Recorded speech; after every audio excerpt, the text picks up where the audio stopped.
Okay, hello, hola, Gabby. Estás in Australia, you said, right? Yes, hello, I'm in Perth, Western Australia right now. Yeah, you're in the Western Australia. Yeah, I was over here thinking that you might be on the West Coast in Cali or in Mexico, and I was like, oh, hopefully time change is not too crazy, and you went to the furthest part of the world, so it's really, really crazy. Yeah, so good morning to you. Thank you. Good evening. Yeah, so so when I came across your page, nutrition really got my attention because I'm a bit of a gym rat.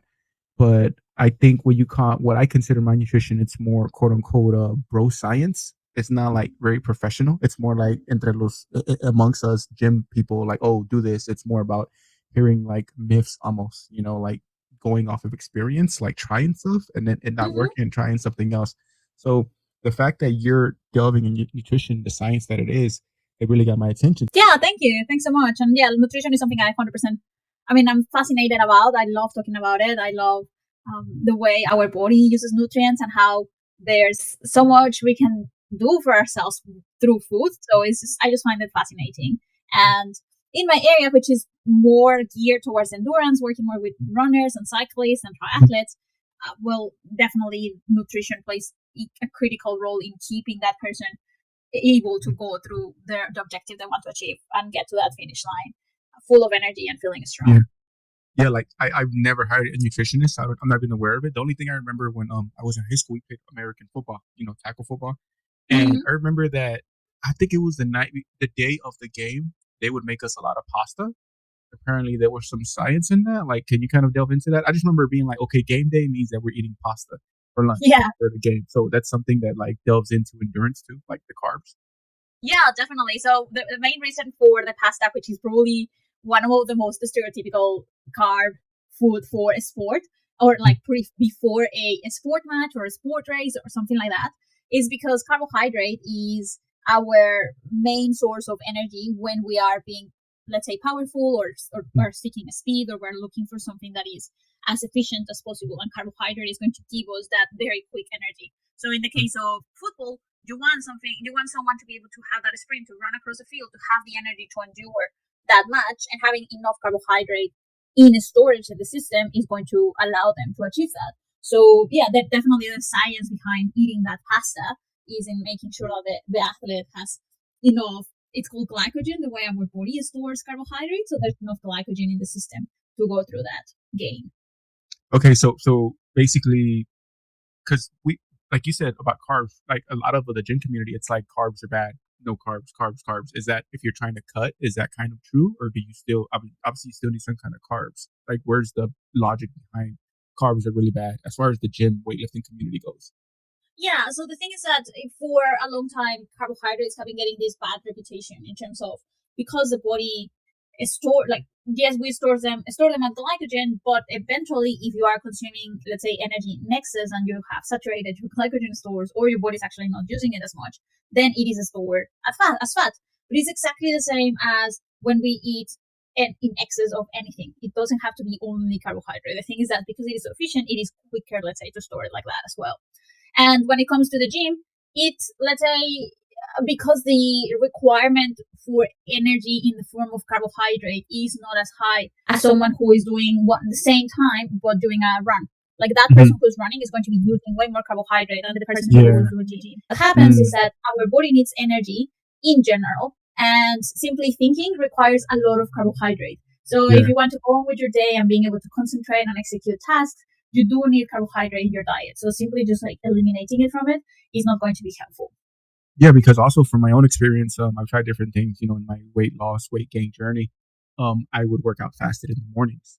I would get up early and not have breakfast and work out fasted. And I noticed that I did lean up, but I also felt like I lost some of my muscle mass. So like recently I've started having like a yogurt.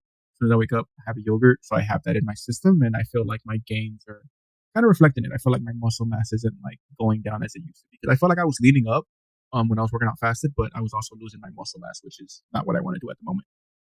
Definitely. Because the thing is that when you are doing a physical activity such as the gym, even though you are not using as much carbohydrate, you are still using energy. And if you're already coming to the gym depleted, let's say, it's going to be a really hard session. And instead of being quality where you are lifting the weight you are supposed to and doing the reps in the with the execution you need, you are going to just do a half job.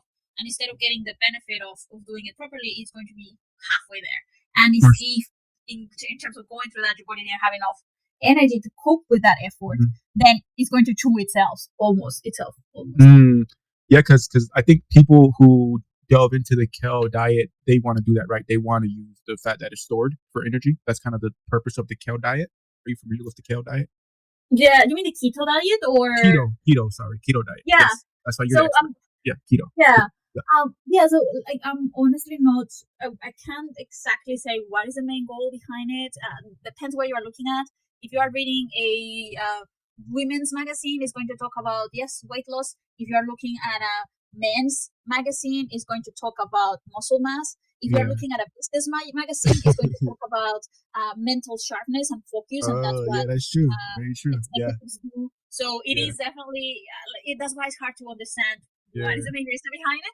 And what I can say that is that physiologically, it's something that, at least when it comes to weight loss, because our carbohydrate is stored as glycogen. If you're not consuming it, your body is naturally going to lose weight, but that's because that glycogen that you were storing is no longer there.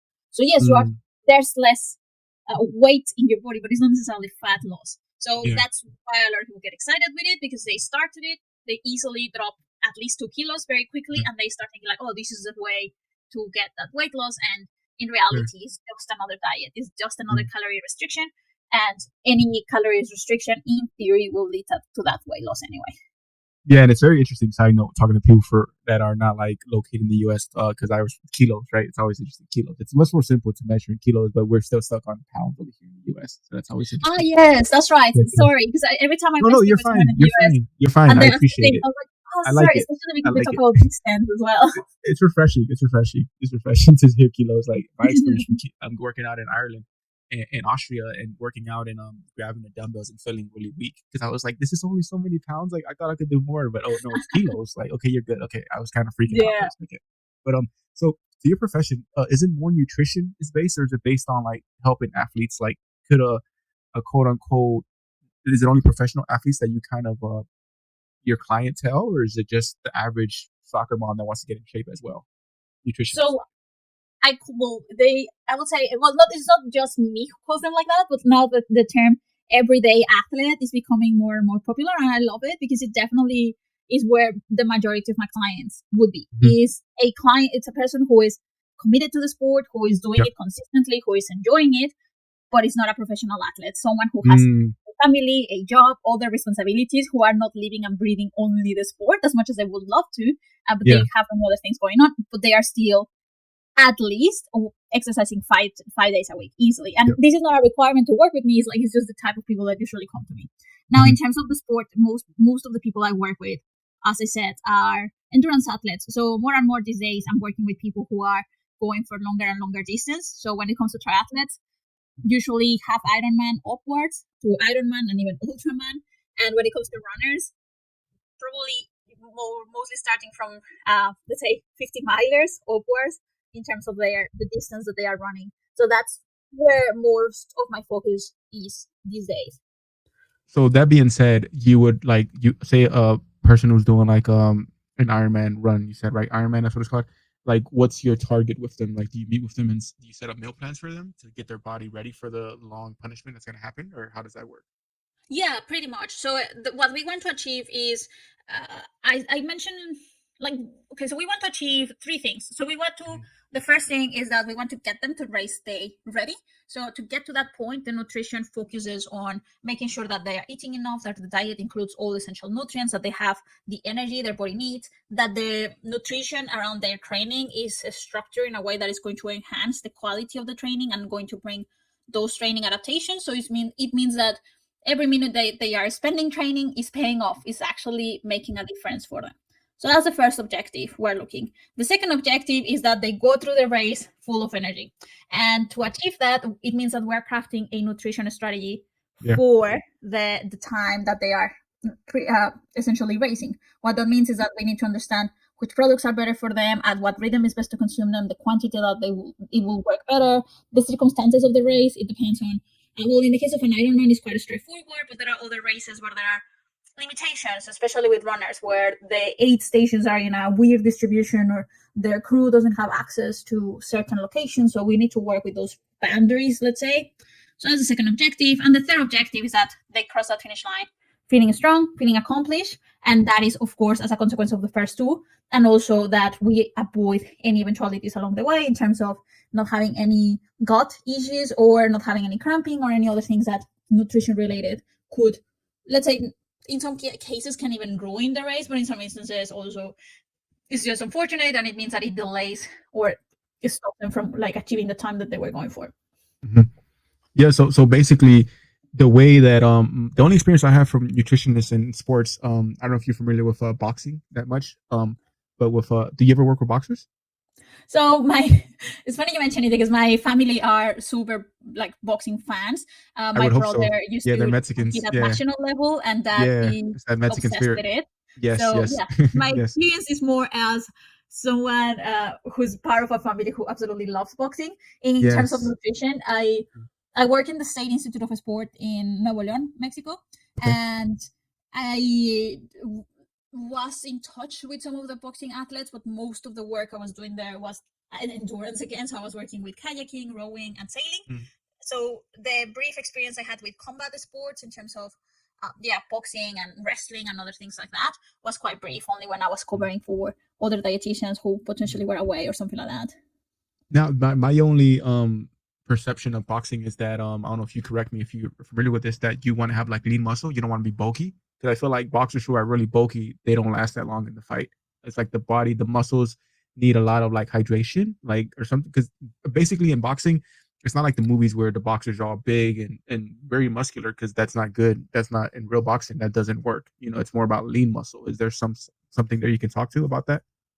So, like, just briefly and with a very narrow perspective, but at least because there are different weight categories, it does Yep, of depend on which course. category you are. Yes, Obviously, yes. once you move to the big, like higher weight, you can definitely see that they definitely have bigger muscles. They are way more solid and built. So I definitely will be a part of the category. Of course, it definitely is an advantage. Let's say if you are normally, you will be more powerful if you have more muscle, and it means that in the weight ratio you would like to have more muscle compared to fat, so Hmm. it makes sense to be as lean as possible within reason as well, because of course in combat sports there are a lot of practices in terms of looking at being in the lower category, so people Of try to course. cut weight very Yep. drastically just so they Hmm. can fit in that category, because the rationale behind it is that because that's not your normal weight, you cut Hmm. the weight and then you show up to the match Yeah. with your normal weight, which is higher. Yeah. So it means that now you are on an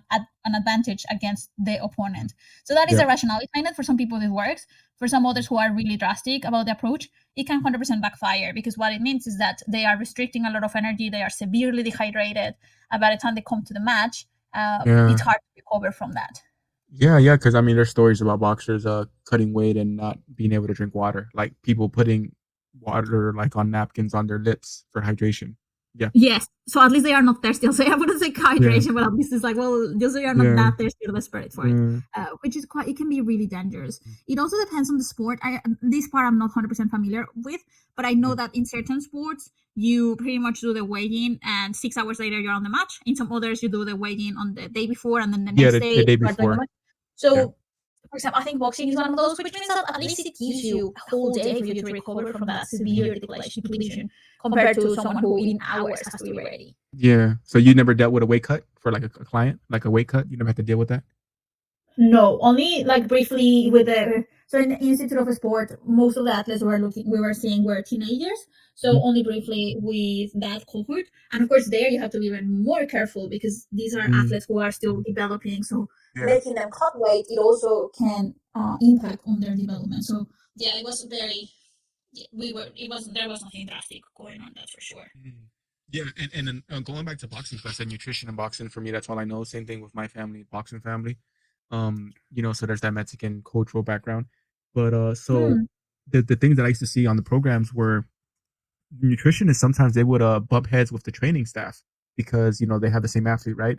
And the nutritionist would want the fighter, in this case or the athlete, to eat at a certain time, and the training staff would be like, no, he has a workout scheduled at that time, he can't eat right before that, or he can't eat after that.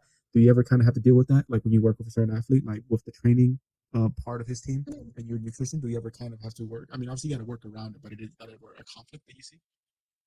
Yeah, not necessarily in boxing, or at least from my colleagues, I could hear of things. But when I was working with in the institute, there was definitely, I wouldn't say clash, but there, in most instances, the coach or the head coach Mm-hmm. was the one taking priority. So it was an interesting dynamic, let's say, especially when I started, in terms of recognizing that the coach is the one overseeing the whole management or the whole Yeah. intervention or the support for the athlete, but also allowing the coach to see that you are in the nutrition space, you are the authority, you are the one who understands the athlete's needs. And it was finding the way to work as a team in terms of like the coach seeing that I was capable enough to do it, the athlete being able to respect me enough to follow my instructions as well, because for them, the only person they needed to listen to was the coach. So it was like it's working to this multidisciplinary team, which I I love the whole time. Like once we like got into that nice rhythm, because it's great when you get to work in environments where it's the coach, you have the athlete, you have the dietitian, you have the physio, you have the sports doc, the psych as well. It's so good. Of course, we're talking here of athletes that have the resources to do so. Nowadays, when I work with my everyday athletes, that is not that team effort is not necessary there. Like now, here is the athlete is at the center, and they are in charge of communicating everything to the coach and the sports doc and all the other people, since they are actually seeing them, and it's now it's coming out of their pocket to pay to Yeah. these people as well. Mm-hmm. Yeah, because you always see with athletes or with fighters when the job is done, win, lose or draw, it's always a lot of gratitude towards everyone in the team because it takes a village. Everyone is involved in the effort, right? Everyone, Mm. dietitian, nutritionist, everything, training, sprinting, cardio, weightlifting, everything. So everything is involved. Yeah, it's incredible to see that like there's a huge team behind it. Of course, you need the athlete who's committing and has the talent and the dedication and the skills, but at that level, it definitely has to be a whole team supporting and guiding the athlete to be at peak performance. So you as a nutritionist, are you also like hands-on involved with like the actual meal prepping or just what he should eat and then someone else has to make the food? So no, definitely, I'm the one recommending what they eat, and then they go The to their cook own or the kitchen chef. and Okay, prepare cool, it. cool, cool. Yeah. Okay, So okay. when I was in that Institute of Sport, I wasn't in charge of the meal prepping either, but they had a dining area, so it was easier to be very specific about what they could eat because we know what's there, right? So okay, so we're going to have a serve of this fruit and a serve of this bread, and because Yeah. we know exactly what's on that bar. But of course, with the people I work with, it's giving them the guidance that they can go at Yeah. home and prepare Mhm. themselves. Yeah, and besides knowing what kind of food they're allergic to, do you also obviously take into preference what's their food that they like so that they can enjoy the food? And obviously, because we see with a lot of diets, and I'm guilty of it myself. A lot of my diets, it's boring on purpose. Like it's like okay, during the week, just keep it boring, keep it simple. And a lot of people tell me like that doesn't work for me, because they get bored, right? They can't have the same food every day, and it's understandable. I get it. So is that something you take into account with your clients? Like you want to make it obviously tasty for them? Do you take into account their preference, obviously, like what they like? Yes, that is super important, because what we're looking is for something that is sustainable. And for us to achieve that, it has to be enjoyable, it has to be practical. So I do have clients who prefer eating the same thing. Let's say same thing, because it's important to have variety, but like very similar foods every single day. And that is okay, because that's their preference. They are time poor. They definitely don't want to be in the kitchen every single day for hours preparing something fancy. So we work with that. But I also have athletes who prefer spending time in the kitchen, who love cooking, who want to explore new flavors and textures and different combinations of things, then definitely we work on that as well. Like we allow them to have that experience with food, because what we want to achieve here is that they do see that food as their ally, and they see as something that it's being good for them. So when it's boring, when it's sad, when it's removing all the things that you look forward to in a dish, it's not going to be sustainable. It's going to be something that someone will get sick of very easily, very quickly, even to Mm, the point of, I mean, for example, in my case, because before becoming a dietitian, I was an avid diet enthusiast, let's say. mm, And one super classic diet breakfast is cottage cheese with some toast. okay. So for a long time, that's what I was eating, like toast and cottage cheese. Or that was like every time I would start a diet, it will be something like that involved. Mhm. And it got to the point that even right now, thinking of it makes me almost gag, because it's like I Mm, was eating that for such a long time and with yeah. so little enjoyment, that getting to like enjoy something like that is going to be hard, because the Yeah. the way I associate it is first thoughts of not self-love, because I was doing it from I hate my Mhm. body, I need to change it. Also from thoughts of like, this food is, as you mentioned, it has to be boring, so that way I actually don't Mhm. feel like like almost you don't feel like eating more, which is really sad as well. Yeah. So Yeah. it Yeah. took a long time. Like actually, it was like a couple of years ago that I came across a recipe for overnight oats that I love. I love overnight Mm. oats, and they had cottage cheese. And even though Mm. I was hesitant to add it, I was like, okay, let's just give this a go. It Mm. was such a different experience. I was so happy and pleased to enjoy Mm. something different and know Mhm. that at least I still can eat it in a Mhm. different way. But like if Mhm. you're changing the perspective around it, it made a huge difference to me. Yeah, that's very interesting you say that because I noticed it. I noticed this before, but you saying this anecdote made me think about my personal thing too. Because like I said, for me, my weight loss journey, I lost a lot of weight, but I noticed that in doing so, I ate the same thing almost every day, Monday through Saturday, and it made me kind of approach eating in a non-enjoyable way. And I noticed that when I had a partner that was long distance, and when she was here, she would be excited to eat, and have dinner or whatever. And I noticed that I would not get excited, and and Mm, and it ended up being like it ended up being a detrimental because that wasn't fair to her. We're having dinner and I'm over here just like, okay, I'm just gonna eat. Okay, I'm not really excited. Like, I don't know, I'll eat whatever, even if it's a quote unquote cheat meal. I wasn't excited for it, and I would eat it and just be kind of quick, and I'm done. And it's like just very, very stoic. And she's like, "What's mm, wrong with you? Why aren't you enjoying your dinner? Like, why aren't you like?" And I'm over here just like, food is not meant to be enjoyed. It's just like you said, like you mentioned. I noticed that I fell into that trap, and I try to do better at not being that way. Yeah, definitely. And it's interesting how when we have a different perspective, especially when it comes to a partner, a friend, or someone we're sharing a meal with, Mhm. it shows different things that, and it's not saying that that's the correct way, it just shows different ways.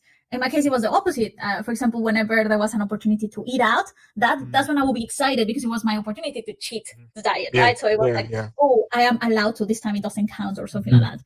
And then my now husband, he would be like, yes, excited to eat, but like, because for him, those foods were not restricted ever, he will Yeah, be like, oh, I don't feel like that. I actually would yeah. rather just have a sandwich at home. Like he's like, I don't feel excited about that because Yeah. you can have it any day. And for me, it was like, what are you talking about? This is my mom thing. So I would be Yeah. annoyed. I would be annoyed because even though I can have it, and if he can have his sandwich, and I can just still go and buy the pizza or whatever I was thinking Mm, of, I will then feel guilty because he was having a sandwich and I was yeah, having this thing that I was not supposed to. So yeah. then I was angry at him. So it's like it's a whole thing, Yeah. and at something so simple as like, if this is what Mhm. you want, just eat it and that's it. Yeah. Yeah, it's something that it's funny having those conversations because looking back at it now, it's like, oh man, like how as humans we're very interesting like that. Like, obviously, food it's essential. We need it for survival. So it's Mm, something that I would imagine you as in your job field, it's something that you want to make it enjoyable. Obviously for your client, so that it sticks and so that they don't have these problems like me and you had, these issues, when it comes to eating with normal people. But from your own personal experience, I saw pictures of you. You were like running marathons, like because I don't know triathlon. That's what it's called. yeah. Like I don't know what that is. So you could fill me in on that. I have no idea. Yeah. So like you is that what you did? You ran triathlons? You did that? Yes. So I've been doing triathlons for over 15 years now. Right on, And so nice. triathlon essentially, it is a sport where you combine three sports. So it's always in this order. So you swim, you cycle, and then you run. And the Mm, distance can vary. The most common ones, not this days, like the most common ones are four distances. One is a sprint distance, which let's say is in like the shortest of these ones. And in mm. that case, oh dear, I'm going to say it in meters and kilometers. I'm sorry. No, you're So fine. You're fine. You're fine. Say it. You're fine. just This is international. It's an 750. it's an international podcast. Don't worry about it. Some Yeah. people will understand. That's good. Yeah. So you swim 750 meters, you cycle 20 kilometers, and you run 5 kilometers at the end. Wow. That is a sprint distance. Olympic distance is literally the double of that. So that's 1500 meter swim, Wow. 40K cycling, and 10K running. And then my favorite distance, which is half Ironman, that is longer than the previous one. That is 1.9 kilometers swimming, 90 kilometers cycling, and 21 kilometers running. And then Mm. Ironman, it's literally the double of that. So that's what a lot of people, let's say, dream about, because it's a distance that of course is really challenging. Not saying that the other ones are not. Half Ironman is also, like, all of them are challenging depending on Yeah. where you're Yeah. coming from. So but then Ironman is 3.8 kilometers swim, 180 kilometers bike, and a marathon, which is 42 kilometers Wow. run at the end. And And yes, all continuously on the same day.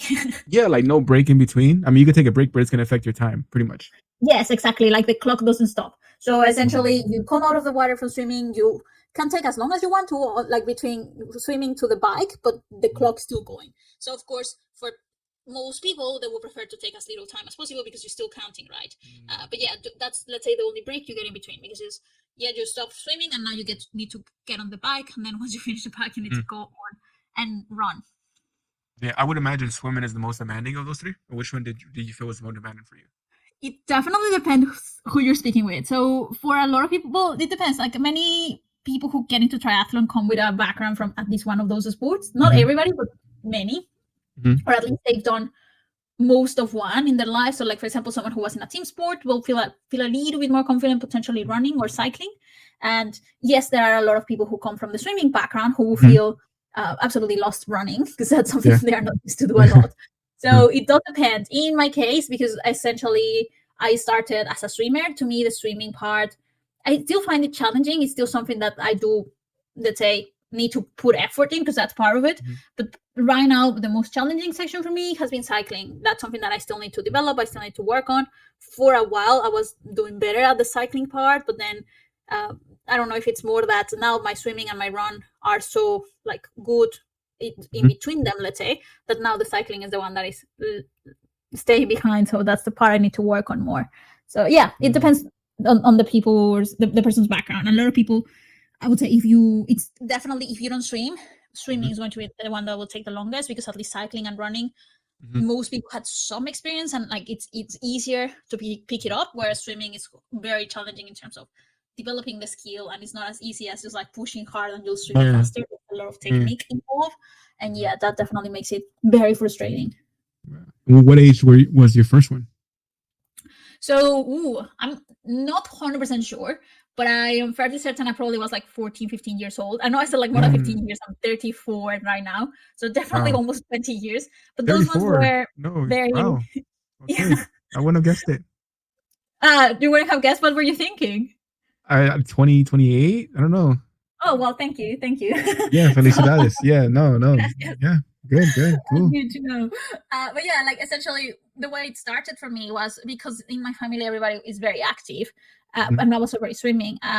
There was a local triathlon in Saltillo, and a cousin decided to organize some relays because we have cousins who run. Another, my dad was doing a lot of cycling. We got mom into like, even though she was mostly doing a spin bike, it's like, okay, do you like a spin bike? They're like music classes, like just jump on the bike.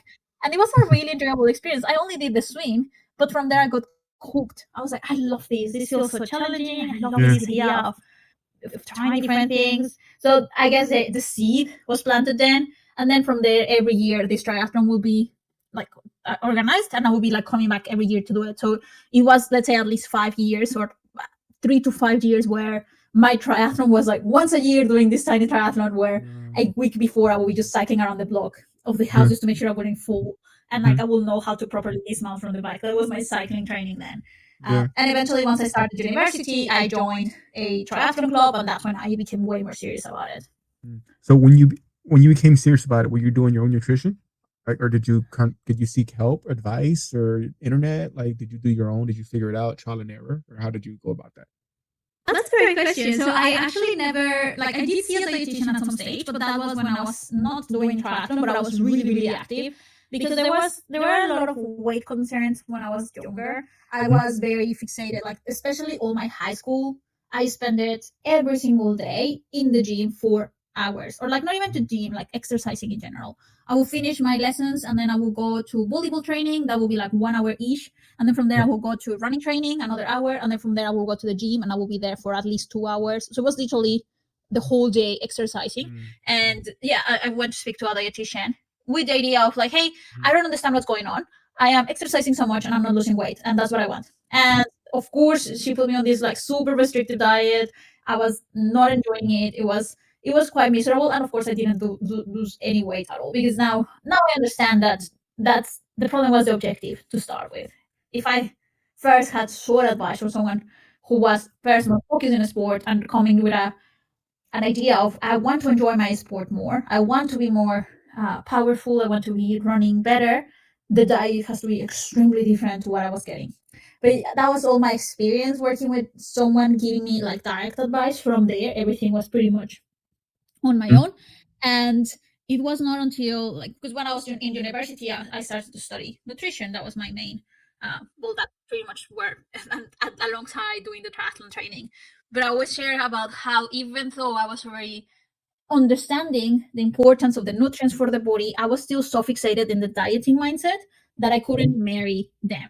Like I could see, and I was convinced that I was going to specialize in sports nutrition. But in my case, I kept looking at myself as the exception. I kept looking at myself as like, oh no, no, like this is what things say, but obviously I shouldn't be eating that many calories. So I'm just going to eat less. Or yes, I understand carbohydrates are important for energy, but obviously for me won't work because I keep gaining weight. So I'm just going to not eat them.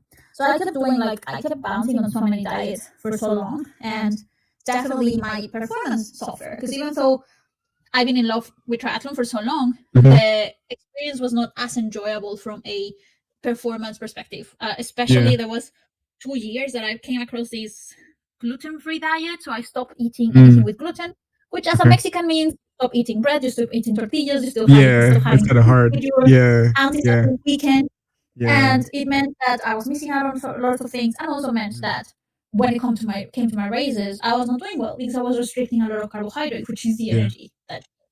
So it took, I would say, like a lot of time. Like my university was 4 years and a half, Mhm. and even after that, I was still not getting it. It was very interesting how I would like be out of uni, already started to see clients, and I would literally tell them, "Look, it is not about a diet; it's a lifestyle, and it's important to Mhm. be sustainable." But I was having this like I would say I was being like hypocrisy, let's say, I don't know, like a fakeness, because that's what I'm telling Yeah, them.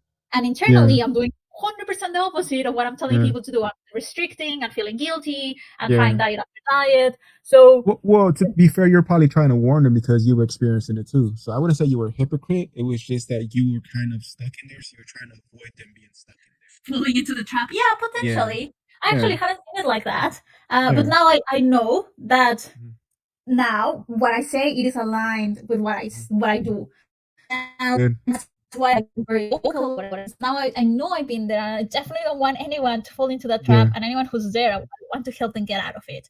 And Mhm. is seeing things in a different way, seeing how wonderful food is for us. Now weight is out of the equation. We don't talk about that. It's not something that we pursue. And I'm gonna say we is like when I work with my clients. What we're Yeah. looking at is, what do you want? And the answer can be, I want to finish a marathon, or I want to get this better time. I want to enjoy the sport for as long as I can. Amazing. Let's work on that. And this nutrition will help you get there 100%. But if we start with step one, let's lose weight, and then the step two is everything else, they are never going to get out of step Mhm. one. And it's going to be miserable, and it's going to break the relationship with food or harm it even more. So, yeah, Mhm. they just skip that one and go straight into what is actually going to make a difference for them. Yes, exactly. Especially because you're not dealing with weight classes, right? There's not weight classes in try. Yeah, Is no, there? of course, Yeah. it's very beneficial in that sense as Yeah. well, because their sport performance Mhm. is not reliant on weight. It doesn't, having a Awesome. certain weight doesn't stop Yeah. them from competing. There's no one saying you shouldn't. Now, I actually like, and this is something I'm not 100% informed of properly, but I know that in the US they do have some in triathlons. They Mhm. have a category for larger people. Okay. So there is a category for female athletes and males, Okay. and then like let's say if you are over a certain weight, you Mhm. can participate in triathlons in that category.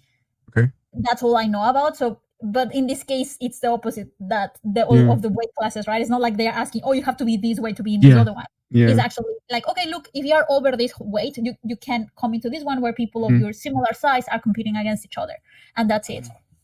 Yeah, yeah. Like the only experience that I can kind of relate to with my cousins and people who work out in my gym or something like that, I talk to and I relay information to them. But the main thing I tell them is don't look at the scale. Don't even worry about the weight. I mean, because you're not competing, you're not trying to meet some weight, especially. But don't even look at that. Just worry about how you feel and how you look. Don't worry about the weight. Don't worry about that. Because if you put on a muscle, the weight is going to shift and go up and down all the time. And if you see the weight go down and then it comes back up, you're going to feel underwhelmed about that. So don't even look at the scale. Yeah, definitely. It can dictate someone's mood, someone's perception of Yeah. themselves. It is something that, yeah, it's something I also discourage. So yeah, I'm glad you do that with your friends too. Yeah, yeah, and I'm not professional. I'm not professional, so it's very bro science. It's very trial and error. It's very stuff because also people always tell me, how long have you been working out? And it's like, well, working out properly, maybe like 3 years, and then working out, eating right, maybe 2 years, but I've been working out supposedly since I was in high school, but I Mm. weren't doing it right. We were eating McDonald's and then going working out, and it was just high school stuff. It was high school kids, the mocosos. But as far as like you going into what you went into, did you see seeds of that when you were a child? Did you like as far as the nutrition part, or did that come after the love of triathlon, the nutrition So part? Was it about yeah, you like trying to figure out how to be better at this, objective, and then that became your passion for nutrition, and then that grew from that? so actually the passion has always been a sport, always. Mm. And that this comes from a really young age, probably became way more prominent when I was swimming. I was swimming like when I was 12 years old. And to Wow. me, like what I could see there, one was that I was never a, let's say, talented kid. I was someone who was definitely giving it all at it. But I Mhm. knew, I could tell, like I knew that I was never going to be a super athlete. Like It was more my about putting in body that was not hard built work. for it. Yeah, but Yeah. I was finding so much enjoyment for it. And the things that I was seeing was one that, at least for me personally, it was making a big difference being committed to a sport. It meant Mhm. that I found people who were similar to me. My best friends have always been part of the same sport I'm part of, even though I'm still at school and I'm at university and different things. My best friends are the ones who are part of the same sport I'm doing. So that was one. The other one is that I was becoming way more responsible. I was being a nerd. I was always doing my homework, but Mhm. when I was doing sport, it became way more structure, right? Because I had school, then I had training, and then I had to finish my Yeah. homework. Otherwise, like it gave structure and responsibility and a Mhm. sense of like you can do more, essentially. Mhm. Mhm. And so to me, that was like, okay, this is really good. Like at that age, I could almost think that the sport could save the world in terms of it keeps Mhm. kids out of like doing something like silly at Yeah, the it's street, like awesome. they're blind, Yeah, like it's, all it's these. awesome for kids. Yeah. Yeah, it is fantastic in all ways, and that's what I was looking in it. Mhm. Another thing that also encouraged me is that I also could see other people who were in that same sport with me who were really really talented, and I could see a lot of talent wasted. One, because at least from my perspective, that was the main thing I was seeing, in especially in that team, the coach was not necessarily motivated, so was just doing it for the sake of doing it, and it would break my heart to know that that kid could go so far or could do so well, and the Yep. coach was not interested. And that's where my interest started. I was like, oh, I'm going to be a coach and I'm going to do things differently. And then eventually, once I got older, like from then, like 12 years old, this is like, what is it, 6 years later, is that I'm now presented with like, okay, what are you going to do for university? And I was like, I do want to do something in sport. That's where my heart is. And becoming a coach was like going, like essentially the path that I could see was being physical education teacher. And I was not very appealed to that. And then the nutrition degree, especially at the university where I did it, it had a component for sports nutrition and physical activity. So my nutrition degree is BA on nutrition and wellness. So that wellness section, let's say, was all about physical activity, sport. And I was like, oh, hang on, I didn't know I could have this. Like I didn't know I could be in a sport through nutrition. And I just love the idea. I just love how I could make a difference through that. So it's very interesting how, because essentially, like with what I have shared, I'm talking about how I've been having this dieting mindset and things like that, but also always loving a sport. Mhm. And the paths came together, even though for a long time, even when I was doing nutrition, I never saw them like that. I was never into nutrition because I was concerned of Mhm. my diet. It was more Mhm. about I love sport, I want to be part of it, and this is the way forward. And yeah, I'm very happy with that choice. Like it definitely Mhm. has taken me wonderful places, meeting amazing people, and especially now when I get to work with people all around the world, it just, yeah, it makes my day every single day. Yeah, and everyday athletes, like you said too. That's like it's not just like professional. Everyday athletes, people who have their day job and still put in work. Still put in that grind. Before Mm. work or after work, and they're still doing it.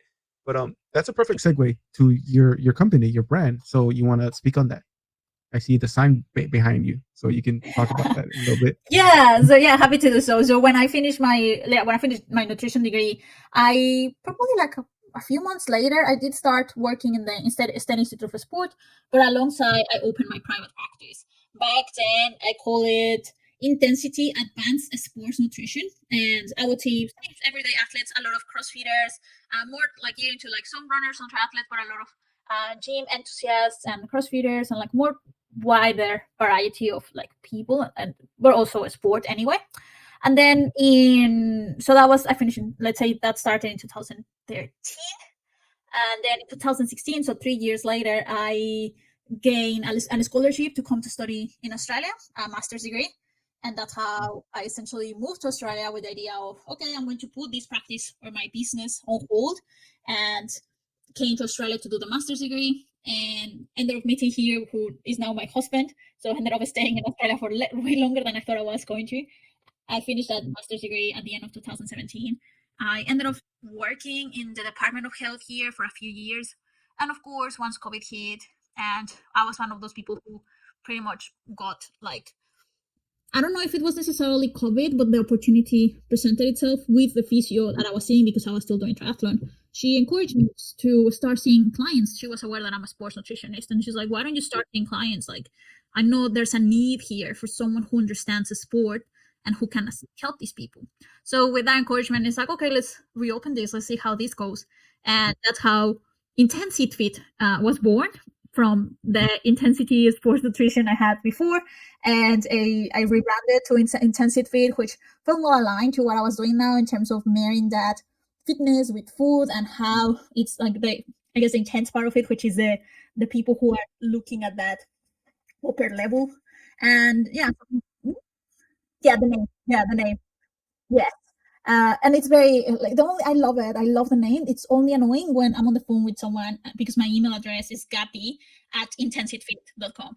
And every time I'm on the phone, it's like, what's your email address? It's like, oh, because it's so easy to say so and so at Gmail. And IntensEATfit is not a common word, so I have to spell it out so people know. Well, that's the only moment I'm not super convinced with that name. But yeah, so I've been doing that since 2020, and now, especially the way things have shifted, and because being a triathlete and always being so geared in endurance, now I'm like more and more into ultra endurance, which is those distances I was sharing earlier, in terms of these are people who are racing for a minimum of 6 hours. And to the point of last year, and this is someone I keep working with, one of my athletes broke a world record by running 102 hours. So now it's getting way longer. And also I have there's another client who just got a new world record running 1,400 kilometers in Antarctica.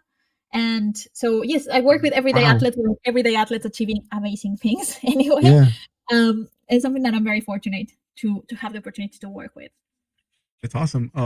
I don't want to gear away too much from. I want to ask you more about your brand, but a quick question, because you mentioned Antarctica. Does that come into play when you deal with someone's nutrition, like the temperature, the climate, or the altitude where they're going to be performing at? Does that come into a factor too? Yes, it makes a huge difference, especially in circumstances like in Antarctica, where it's like really cold, like temperatures. I won't say like degrees, because then we won't know what we're talking about. It's really, really cold. It's really cold. Everybody knows that Antarctica is really cold. Yes. Exactly. Yes. So nutritionally, there are a few challenges. The first one is that your body, just by standing there doing zero, is still using way more calories than if you are in your normal temperature. And the reason for that is because your body needs to use way more energy to keep you warm, to produce that heat. Okay. So just by doing that, like, you need more energy. And then if you add the complexity of this person every single day running for at least 7 to 8 hours, the energy that they need is insane. And then they are running for 8 hours. They also have to sleep, and they need to eat. And it's really hard to manage all that energy intake in such a small window of time. So lots of things to work with. And then from there, hydration is a huge thing, because they are not dehydrating as much, but they still need some fluid. Electrolyte balance is also crazy, because one would think that because you are in colder temperatures, perhaps your electrolytes, which usually are lost through sweat, are not as significant. But in these freezing temperatures, sodium or salt is something that is really, really important, and is something that someone needs to increase. So and especially, like, probably the part that I found the most challenging is that there's not a lot of research or information to inform these food choices. There's definitely, studies with people living in these conditions, but there was nothing about like someone doing what my client was doing, because this is something that she was doing for the first time, right? In the world. So the information available is minimal, and it means that you are, with what is available, piecing together something that like sort of makes sense so she can perform well. So very, very interesting experience. Definitely learn a lot. I love that, of course, she achieved the objective. There were many more things involved, like not just nutritionally. So I was very happy to have been part of that team that helped her get to that really happy place when once she crossed that milestone that Wow. she was looking for. Wow, what a badass! Because I'm over here by my dumb bias and prejudice. I'm thinking it's like some crazy guy with a beard, some crazy guy running in Antarctica. But you saying that she did it, so hey, awesome. That's cool. That's crazy. Yeah, definitely. You need to look her up. Like her name is Donna Urquhart, and yeah, she What's probably the would last be name? like at least here in Australia was all over the news as well. So yeah. Donna. What? What's the last name? Oh, the last name is funny. Like one of funny. It's weird to pronounce. So it's Yeah, Urquhart. So it's Urquhart. Urquhart. Okay, shout out to Donna. Yeah, because that's Yeah, something that's wow. You said Antarctica. I was like, wait, what? What? Antarctica? yeah, That's it's crazy. absolutely insane. But yeah, Wow. definitely like such a wonderful experience, and yeah, this is something that Awesome. I'm very But grateful to be part of. yeah. But I wanted to wrap up with your brand, your company. So COVID that made it possible to do. I mean, COVID made things like this possible, right? It made Zoom, it made talking with people over internet, it made it so natural and so accessible. Is it similar with doing remote work, like remote coaching, remote nutrition? Is that did also COVID affect that? Like it made it more normal to for a person to hire you from anywhere in the world, and then you could talk to Mm. them and exchange information, details, body information, and set up a plan for them that works for them. Yeah, I definitely would say in my case, it opened many, many doors for sure. I will, like, when I started here, even though it was COVID, it was 2020, at least here in Perth, I would say we didn't get the restrictions per se till 2021. That's when Yeah. actually we started to get more lockdowns and more things like that. So originally from 2020, I was seeing clients face to face. I was like still going to a room and like meeting them and having that consultation. And then once we started to get more lockdowns, it's like, well, let's just catch up over Zoom. So Yeah. from there, it's like, hang on, like, why do we have to meet? Yeah.